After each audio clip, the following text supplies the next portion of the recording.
I was on a road trip to meet up with a best friend of mine that I hadn't seen in a couple years.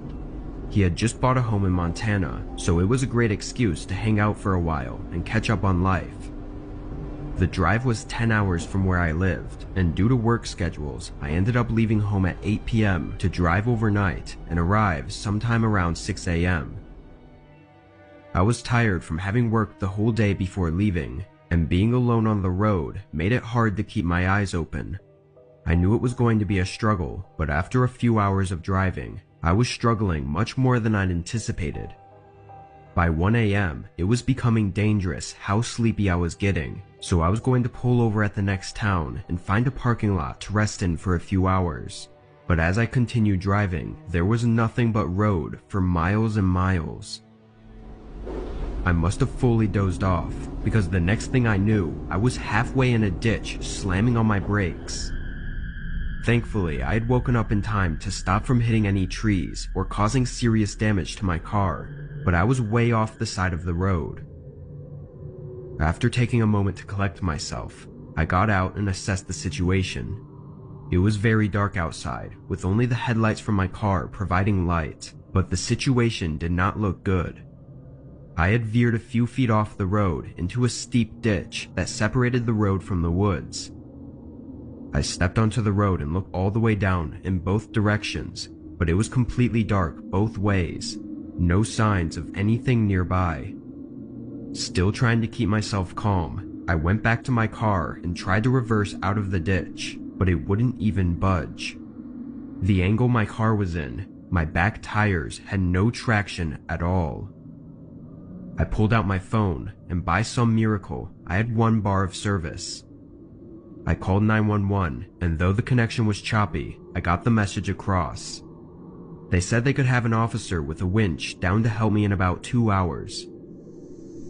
I waited in my car for a while, looking between the road and the empty woods around me, getting kind of creeped out the more I thought of how remote I was. After 30 minutes, I laid back in my seat and tried to catch some sleep. Unfortunately, the whole situation had me too shaken to fall asleep though.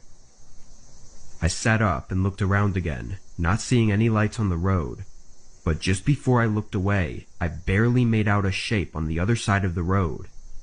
Just 20 or 30 feet from my car, a truck was parked with all of its lights off. I never heard or saw them pull up, but I knew they weren't there before.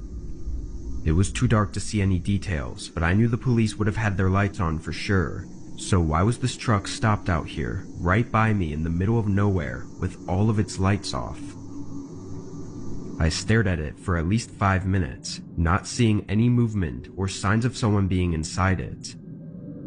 A chill ran through me, and I decided to call the police for an update on their location, but as I turned and reached back for my phone, a figure was standing at my passenger window.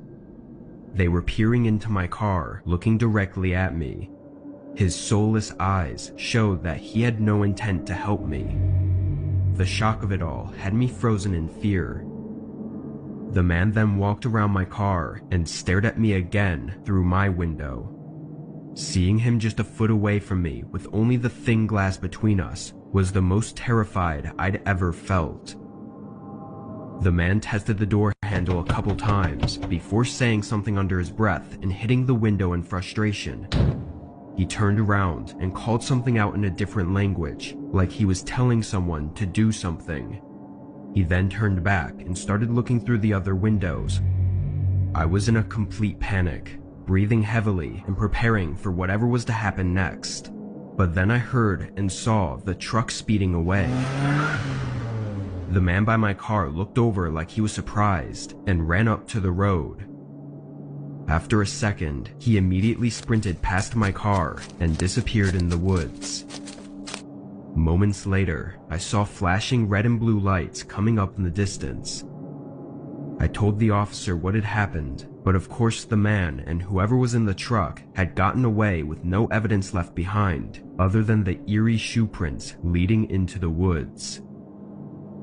All in all, I made it to my friend's house safely afterwards, but there have not been any updates on the men. I think I'd barely gotten away just moments before something terrible.